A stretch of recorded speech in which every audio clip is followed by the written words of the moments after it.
This week, on the very first episode of EDC Unlocked, Raven the Pirate, sharing his story and what he loves about the EDC community. I can't say enough good things about this community. Come for the gear and stay for the people. Whilst answering some of your most impossible questions. If you could own only one knife for the rest of your life, what would it be? This isn't quick fire, is it? Don't do that to me. Hey guys, we came up with the idea for EDC Unlocked because we felt there wasn't anything out there that gave the EDC community the opportunity to hear the stories behind big names and brands in the space, whilst also giving them the chance and the opportunity to ask the questions that they've always wanted to ask.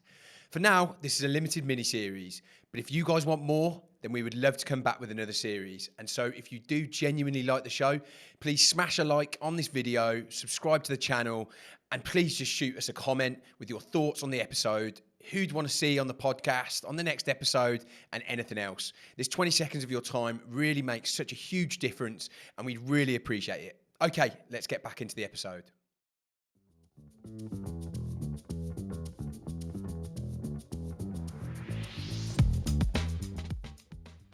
Welcome to EDC Unlocked by Holme and Hadfield. Today, I'm really happy and excited to have someone on the show that's kind of been guiding us, advising us, and been just our general ally with the EDC community from the very beginning. Samson Tran, aka Raven the Pirate. How you doing, man? Hey, what's up, man?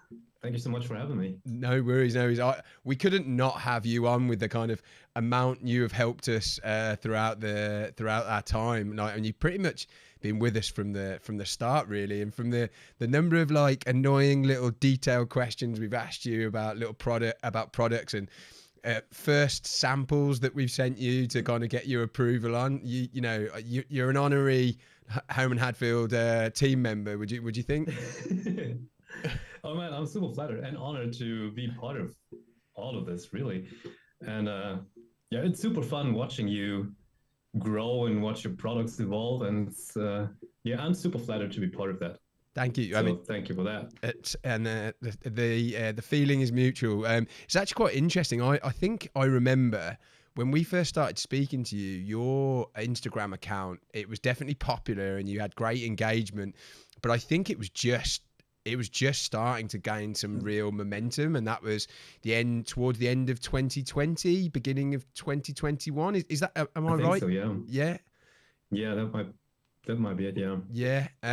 Well, what would be good? We've got loads of questions from people, some quite funny, some quite detailed. But I would just like to understand a little. I mean, we haven't actually properly discussed this before, but like what point did you decide to start an Instagram? And was it with the aim of like, I kind of want to grow this, I want to have a community? Was it just, I just want to start, showcasing what I can do? Why did you actually start that? And, what were you doing beforehand? Could you take us through that story kind of how you got into it all? Sure. So I've been doing photography for almost a decade. And but nothing professional. It's mostly shooting. So it's during my time in university. So I was just making some extra money on the side, shooting events and nightclubs and concerts and all that kind of stuff, and a little bit of portrait on the side. But I've always been interested in the art of photography in itself. And I started with retouching other people's photos before I even owned it on my own camera. And that goes back 20 years ago, maybe. So I've always been dabbling in that field. But then in 2017, when my first son was born, then that hobby got pushed to the side a little bit. And then I had my full-time job and a new family, and I just moved places. And so, yeah, so photography was on the side burner a little bit. But then I realized that there wasn't anything that I was doing for myself. And so I started picking up photography again. And, but then obviously with family and all that kind of stuff, you don't go out as much and you don't get the chance to shoot events and a concert as much. So I tried to do something else, something I haven't done before, which was product photography, because I thought, okay, I've shot so many different things, and products has never been one of them. So I started that, and I started Instagram basically just to keep myself accountable and to have a place where I can put my work, not even with the goal for people to see it, but just having a place for my stuff to live on. And yeah, so that kind of took off by itself. So it was never my intention to grow an Instagram community or brand or anything like that. It's just yeah, some place for my hobby to live on. Yeah. And then because I wanted to stay accountable for that, and then I started posting regularly and shooting regularly, and then people started following, and yeah, it all started from there. And where did you get the name Raven the Pirate come from? Like, where did you? Was one that was available.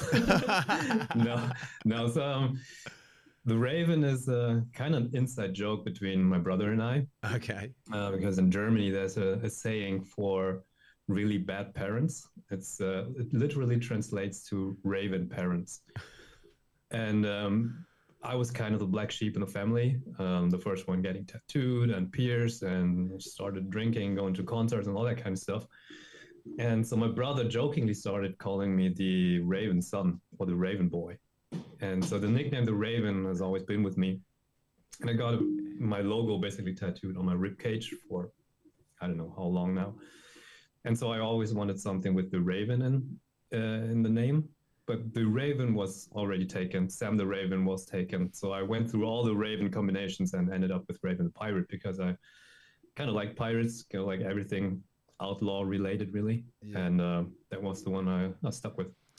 Sounds like you were the fun brother to me. Like sounds like you're the brother that I would want to hang out. And maybe that says that I was probably the black sheep in my family too. So yeah, I mean, it depends on who you ask. Probably not when you ask my parents, though. Fair enough. Maybe we'll get them on a second episode. Yeah, follow-up episode. What, out of interest, what did you do for a job? Like, what was your full-time job? What kind of, and are you, because I know obviously we work with you with photography. You're easily one of our go-to people that we use for photography and always will be. Is that something, are you kind of doing that like kind of full-time now? Are you still doing your old job, or like what's the situation there? No, so photography is now my full-time job. Awesome. I transitioned last year, almost exactly a year ago, March 2022. Yeah. And I've been a mechanical engineer, or I am a mechanical engineer by trade. And I've worked for a company that designs and builds test means for mostly the automotive and aerospace company. So something completely different. Yeah. But yeah, then as I said, this photography thing that I was doing on the side as a hobby started to grow by itself, basically. Yeah. And it has reached a point where I was able to make the decision if I wanted to stay in a job that recently hasn't made me that happy anymore, with all the change in the climate of the industry, or dip my toes into self-employment and see if I can make it happen. And I didn't want to look back in a couple of decades and then say, oh, I wish I've tried that, or I wonder what would have happened had I tried that. So I just took the leap, and we'll see what happens. Yeah. But so far, it worked out great. Well, we're certainly glad you did it, for sure. Otherwise, you wouldn't have had all that time to do all the shoots you've done for us. But a lot of people have actually been asking about what's your advice to people who just want to get started. And I think your story is a great example of really not expecting everything to happen like straight away. You've had to be in, like, you've had a job, and we've had to do the same with Holme and Hadfield. We had to start it when we still kind of had our old jobs, and we just had to do it like consistently, show up every day with the hope that we're working well, with I guess with the belief and confidence that we're working on something that will eventually let us leave our jobs and do it full time. And if you look at what you started in 2017, I know you didn't have that goal at the beginning, but if you look at it, that's still quite a long time to be consistent and stick with it. I think maybe people aren't maybe willing to do the hard yards sometimes, and so you do need to be able to kind of just stick with it, really. So what would be your advice to someone in that situation, wanting to start but then also maybe wanting to do it particularly within the EDC space as well, because obviously that's really interesting, you get to combine both your hobbies, which must be amazing. What would be your advice to them?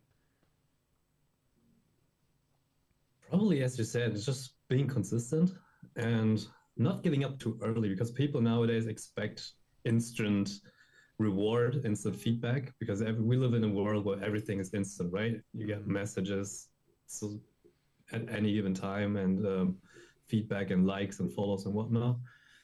So people start posting their photos, and even after being consistent for a couple of months, they expect blowing up, or at least getting some kind of overwhelming feedback, but it doesn't happen like that. And as I said, I started in 2017, or actually, I think I created my Instagram account in 2019. I had a different account back then, and which also didn't take off. But again, it wasn't something I wanted to take off anyway. So just keep at it and try to be a little bit different, because nowadays you get flooded by media, honestly, whether it be photos or videos. And there's so many good people out there and so many talented people that the bar has been raised so much that it's really hard to stick out. And you got to imagine that people are scrolling through their Instagram feeds, and they probably got a fraction of a second to look at your photo. And it might be a top-notch photo, perfectly executed, but it doesn't stand out from the sea of other perfectly executed photos. So you got to find ways to get the attention or make yourself noticeable. So when I started, the EDC world was mostly hand dumps, or people just laying their stuff on their table, taking a quick shot, because it was all about the gear itself, right? And people just wanted to show what they have on them or what they just newly acquired. And there's nothing wrong with that at all. I really enjoy these genuine, kind of candid images. But I come from a background where I was doing portraits and concert photography and all this concept Photoshop stuff. So that was naturally the first thing I did with my EDC photography.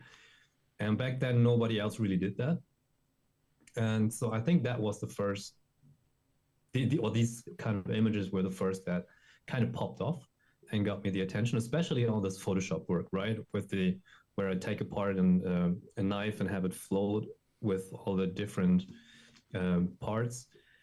And and then more and more people started doing that. And then I started looking around, okay, what else can I do? So now that so many people do Photoshop, and probably better than I can, then what else can I do? Then I started taking flat lace. And then when people did flat lace, and then I started making them even wider. And now I got kind of known for these very wide flat lace where I can lay in the middle and have stuff scattered around me. So I was always looking for new stuff. And first of all, not to make it boring for myself, because I get bored pretty easily by my own stuff. And it helps to keep things fresh, to keep things fun. So it makes it easier for you to stay consistent, because once you get bored with stuff, you don't really want to do it anymore. And it also helps to stand out from other people. So that would probably be my advice. Stay consistent and try to find stuff that separates you from everybody else. And ideally something that you enjoy doing, and then the rest should come by itself.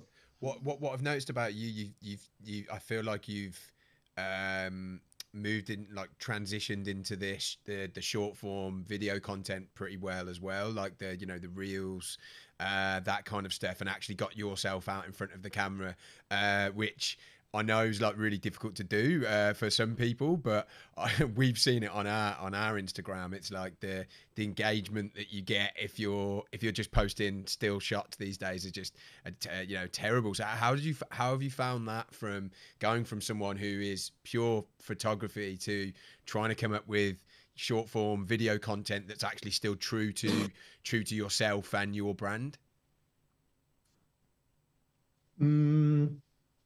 Video was nothing new for me. I've done concert videos and event videos, short, not that kind of short form video because that wasn't around back then, but a minute long videos of a weekend of a festival, for example. So I've done video before.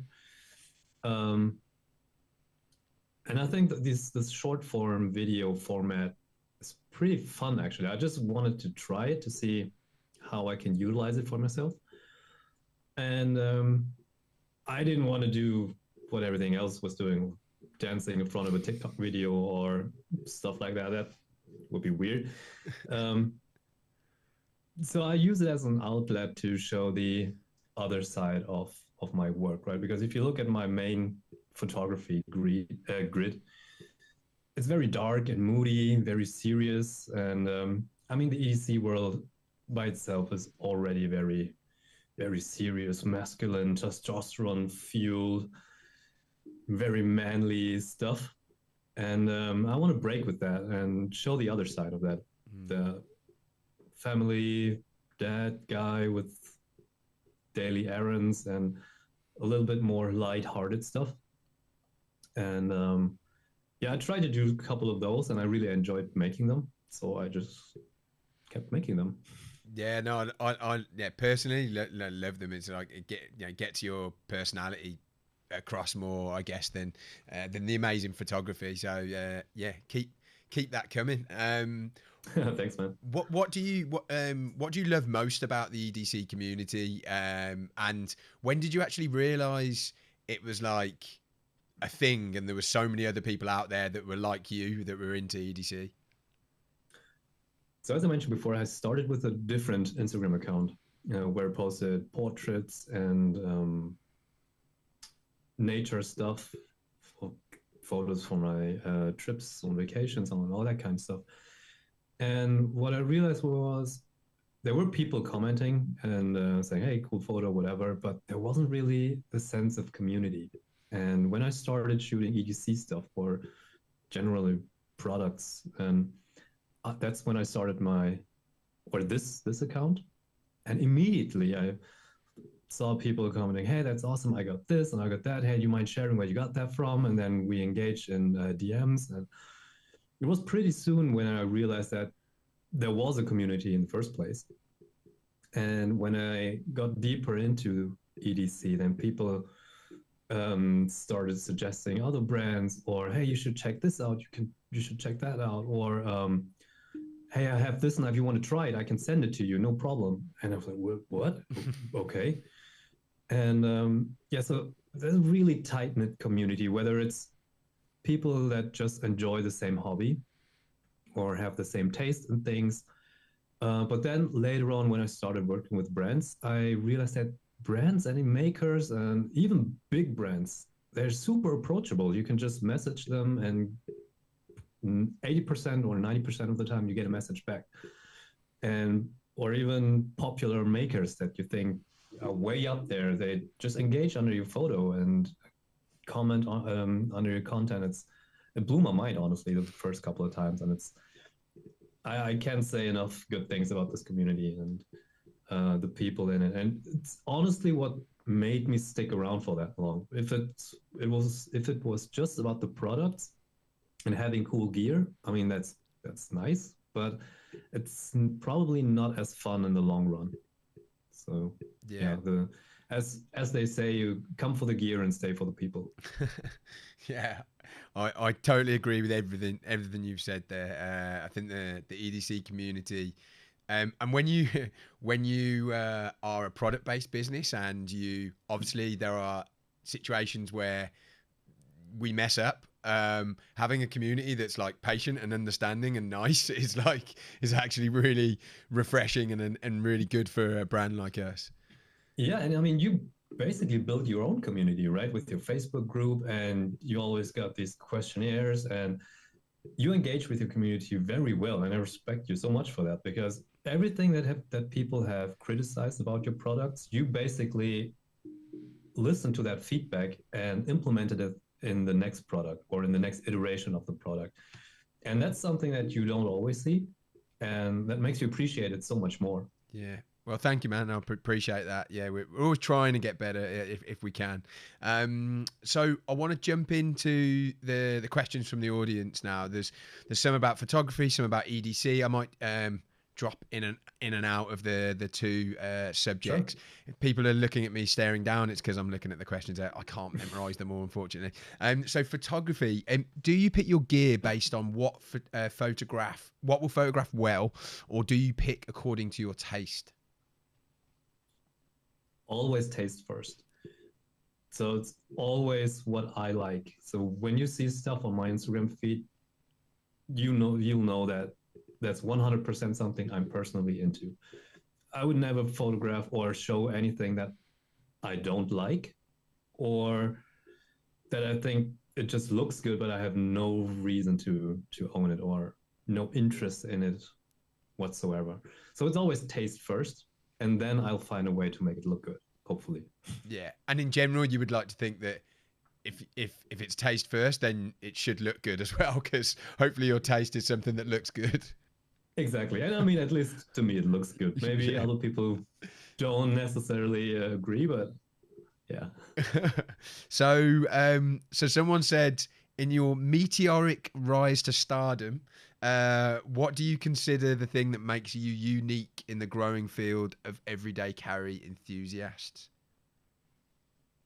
Well, I don't know about meteoric rise, but yeah, I think, as I mentioned, I think it's finding ways to stand out. And I think so far I've done a decent job of finding ways to stand out, whether it's implementing Photoshop composites or finding new angles to shoot from, or yeah, whatever that might be, or short form video, funny reels and skits. Yeah, that might be due to the fact that I get bored very easily with the stuff that I do. And so I mostly start looking for new stuff, mostly for myself first. And then when I see that people like it, then I'll stick around with that for a while until I get bored again and try something else.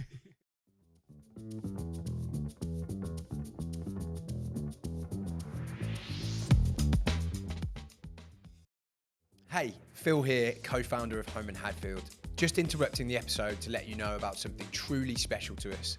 Community is a huge part of everything we do, and so we've created a Facebook group where we share our newest ideas and get feedback from you, our customers, to make sure we're developing products that you actually want to see. In return, we give away free products regularly. We're probably giving away a free product right now, and huge discounts of up to 35% on all product launches. Whilst this began as something fairly simple, it's grown into an amazing community of like-minded people. And so if this sounds like something you could be interested in, I've left a link to the group below in the description. So come join us. It's free, and you never know, you might enjoy yourself. Okay, back to what you came here for, the episode. Someone actually asked this, but I always wondered, like, how much stuff do you need to actually, because you work with a lot of brands, like ourselves these days, how much stuff do you actually have to end up buying these days? Do you get a lot of it sent to you, or do you still have to buy a decent chunk of it yourself? I say it's a little bit of both. Yeah. I mean, it's not a secret. I do get stuff sent from brands, and brands reach out and ask, hey, can I send you this and send you that? And a lot of the times I actually say no thank you, because taste comes first, right? And I don't want people to go out of the way to make stuff and send stuff to me that won't get used or will end up on the shelf anyway. So I would feel bad. And I mean, it's other people's work. They put so much effort and time into it, and I don't want to take advantage of that. And I still buy a lot of stuff myself, mostly the higher priced stuff. So all my 500 plus knives are, I basically still buy them all by myself because I like them. Mm. I mean, I'm an enthusiast first, and everything else comes second. And when I work with brands and they send me stuff, then that's great. And it always works out because I only work with brands that I personally like. And yeah, so I'd say I couldn't even put a percentage on that, but I still buy a big chunk of stuff myself. Well, I guess with brands when they approach you, it's almost like you've got to be. You're more like opportunistic. Then if they come and say, "Oh, we've got this," and you're like, "Oh, that looks good." Whereas if you like see something on Instagram and or online, and you're like, "I want that," you're not gonna. Oh, well, I'm gonna have to wait till a brand approaches me. Particularly if you get bored. Exactly. If you get bored quickly, you're like, "No, I want this now." Yeah. So yeah. And one thing I'm very proud of actually is I have never reached out to a brand to ask for free stuff.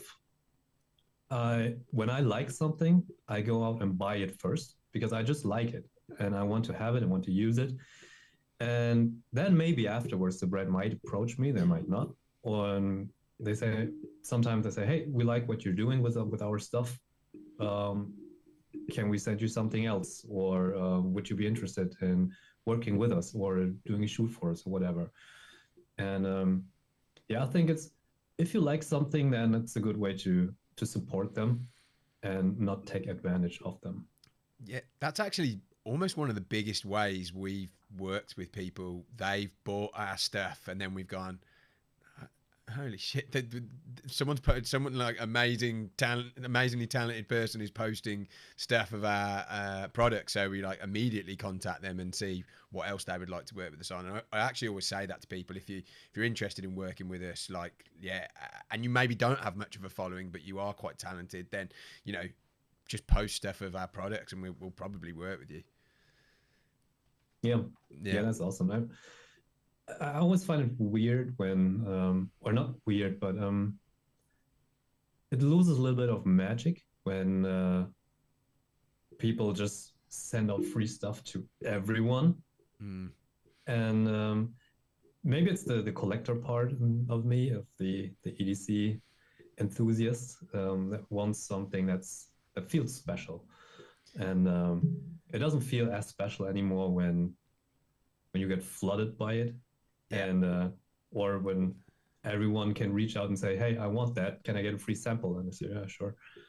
Yeah. I mean, it's nothing wrong with it, I guess, but it's just yeah, it's just the way I've chose to do things. No, you're right. We made that mistake on a couple of one launch in particular.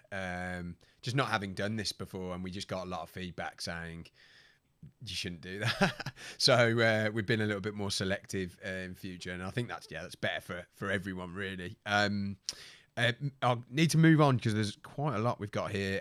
What is your? This might take you a while, but like, what is your favorite EDC item and why? Oh, that won't take me as long as at all. Okay. I can't possibly choose. It's like forcing me to pick my favorite child. It's not possible. I can't do it. Don't ask me that stuff. Okay. We'll move on. Let's go back to photography actually. What is your photography workflow?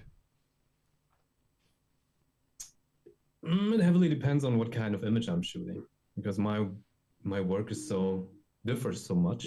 Sometimes it's a lifestyle shot, which is one of them.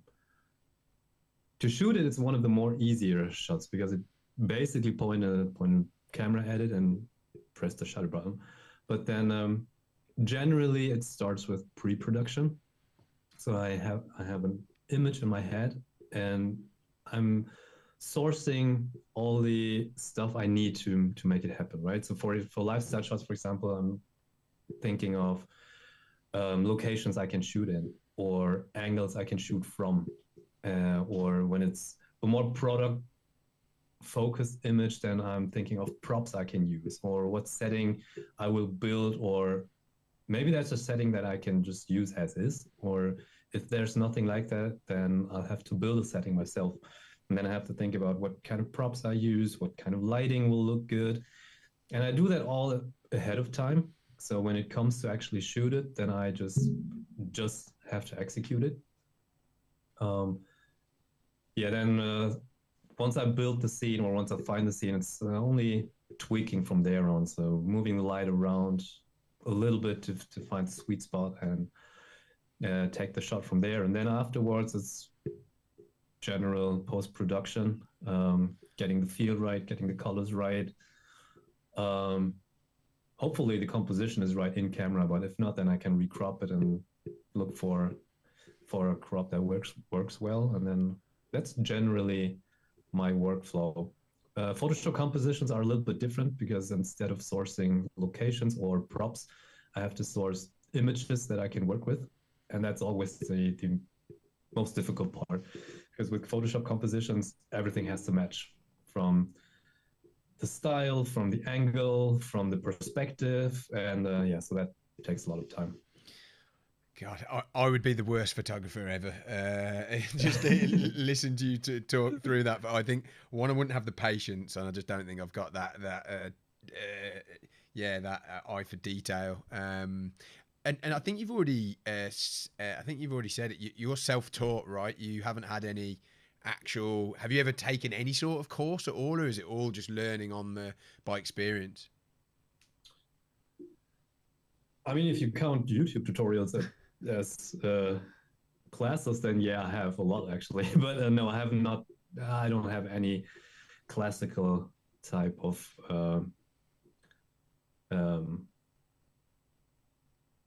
training in that sense. So I just consumed every single YouTube tutorial on cameras and lighting and editing and all that kind of stuff that I can get my hands on.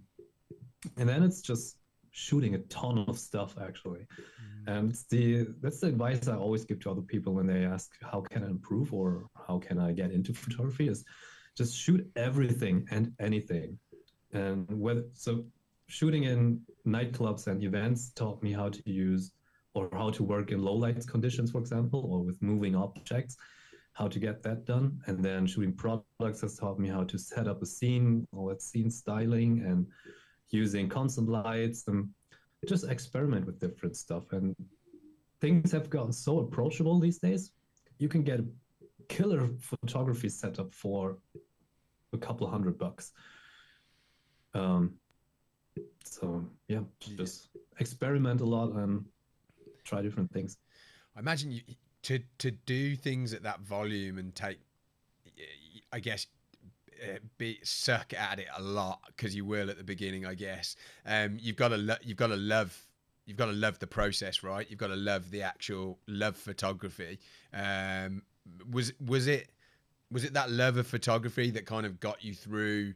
Maybe, I don't want to say suck at it, but like not being as good in the beginning when you were really kind of being a novice? Oh, 100%. It's always the process that fascinated me more than the result. I mean, the result is what I wanted to get to eventually, but I love the process so much. And especially because you get instant feedback, right? So when you take an image and you change the light just a little bit, you instantly see what it changed and how the image changes, or how the feel changes. And I always like that, and experimenting with things, and even tutorials are great for that, because you can just follow them step by step, and then you got the final product right there. And nowadays you can find a tutorial on everything on the internet, and that makes the whole process a lot of fun. And I've never set out to say, okay, I want to take that picture and I want to take it now. It's more like, okay, I want to learn how to use lighting, for example, or I want to learn how aperture works on a camera, and then seeing how that works and utilizing it and finding ways to make it work. That's always been the main thing that has fascinated me. What are some of your favorite EDC tools that aren't knives?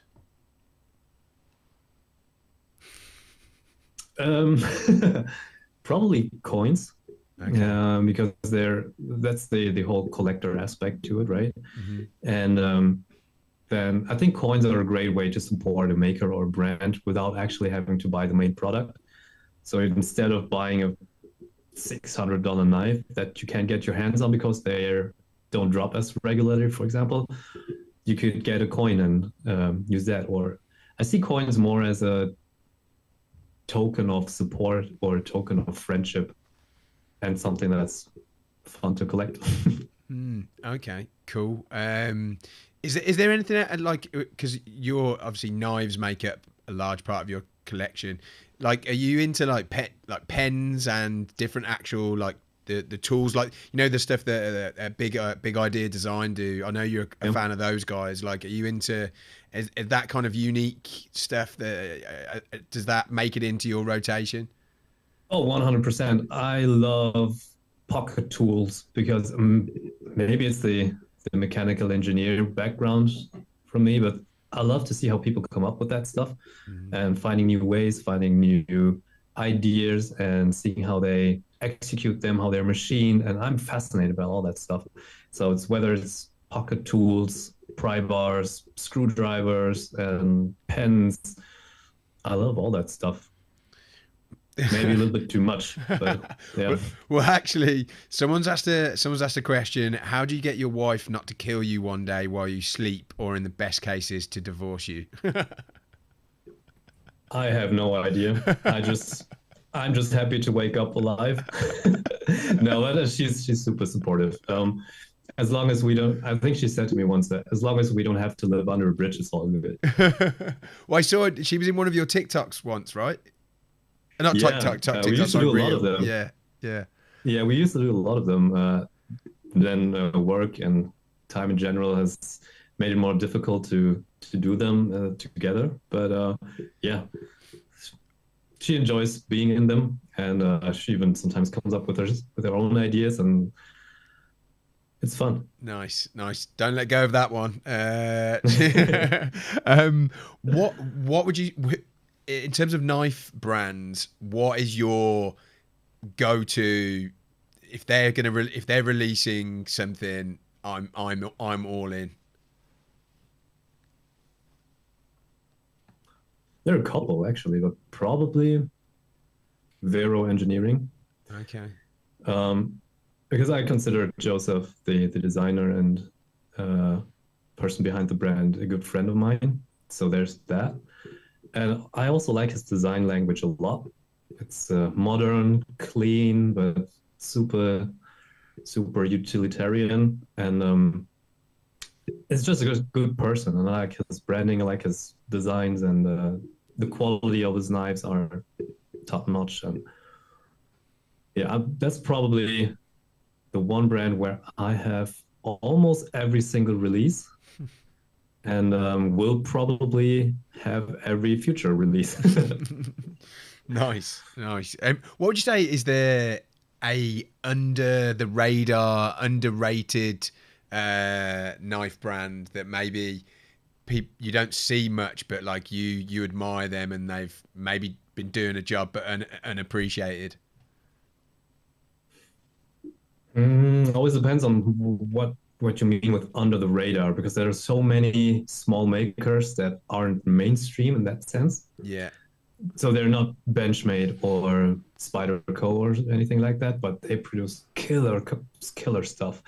And in the community, they're very popular. For example, Oz Machine Company. They're based in the US. I don't exactly know where they are, but the Roosevelt from them is probably the grail knife for a lot of knife guys, and they drop weekly and it's super difficult to get your hands on them, and they're still $800 or something like that, or 700. And yeah, so if you're in the community, they're not so they're very popular, so being under the radar is a little bit would not do them justice. But yeah, there are a lot of small makers like that. But then also brands like Daily Knives, which is basically Daily Customs, the guys that do titanium scales for Swiss Army knives. They're making their own knives, or they're having the AK1 is a fixed blade that they have been producing with Boker, and they're now making all their stuff in-house, and the quality is insane. So yeah, they're definitely underappreciated. Awesome. What would you giving someone advice to who maybe doesn't have a lot of money, but who's looking to start their EDC like gear collection and just wants to almost gets their foot in the door almost? What would you say is like a good item and brand for them to kind of to start with? Maybe you mentioned a coin earlier because it's not as expensive, something like that. Maybe, I don't know, what would be your advice to them? I would say keep your eyes open in the community, because there are so many brands out there, so many makers that make stuff at a very affordable price range, and even bigger brands like CRKT or Civivi, or they even have a budget version of Civivi, which is a budget branch in and of itself already.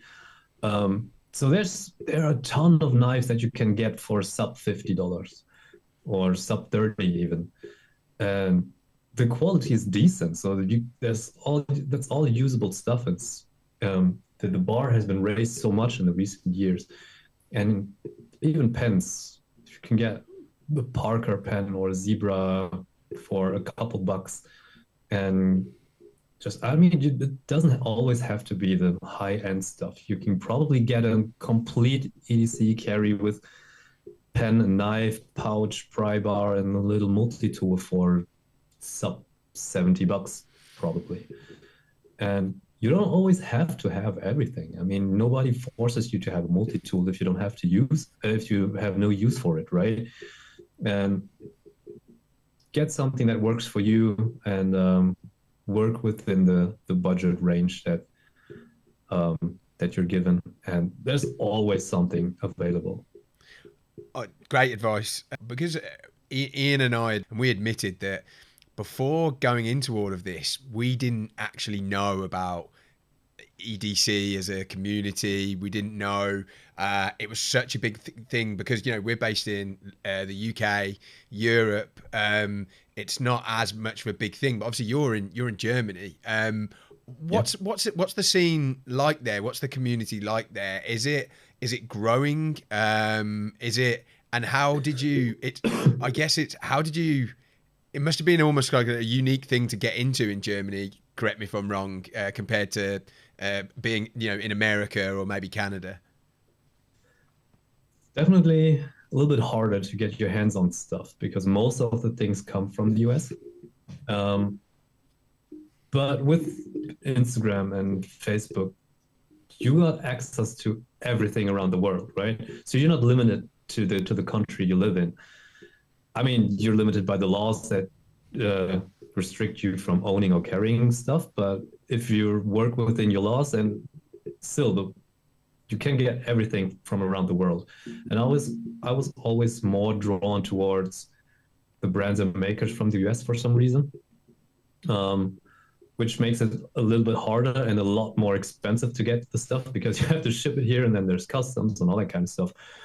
But I mean, the community is definitely there here in Germany and Europe, and it's growing very fast. And there are shops that incorporate international brands and get all the exclusive stuff that were only available in the States or from wherever, South Africa, Australia, or whatever, and get them into the country. So it makes it very, very easy to get your hands on things, and that makes the community grow so much faster. And we definitely have a strong community in Germany and Europe in general, I would say. In size, probably not comparable to what's going on in the US, but we're getting there. Yeah, no, I love it. What would you say is your most nostalgic piece of EDC gear? Most nostalgic? Yeah.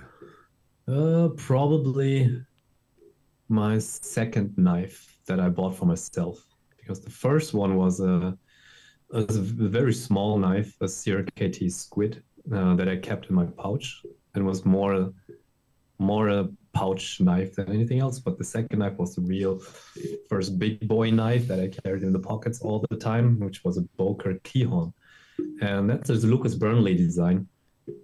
And Lucas was one of the first makers that I heard of from the community. And he's probably one of the reasons I got into knives. And so the key on being his designs and one of my first knives. And now I consider Lucas a good friend of mine. And we've worked together, we've met a couple times and had drinks. And so yeah, there's a lot of memories and stories behind the knife. And it always marks a certain point in my life where I went down all this knife and EDC rabbit hole. That was a good answer. What would you suggest for someone? I think you've kind of already said it, but someone's asked about what's the best way to grow your Instagram following. I think you've kind of already said it. There's no quick fix, is there? No, I guess not. I mean, nobody really knows how to grow it. If anybody knows, then please hit me up. But no, we're just trying to figure things out as we go. Yeah. And some things work, some things don't. Don't expect things to happen overnight, and don't expect to find the magic pill that fix all your problems. Yeah, just keep at it, stay consistent, and try to find things that work for you, and double down on deals. Okay, cool. Yeah. And if someone is selling you a quick fix, run away because it won't work. Yeah. Right, I got some quick fire questions to end the podcast. Sure. So if you could own only one knife for the rest of your life, what would it be? This isn't quick fire, is it? Don't do that to me. Come on. Maybe Chris Reeve in Cozy. Okay. What's your ultimate grail knife?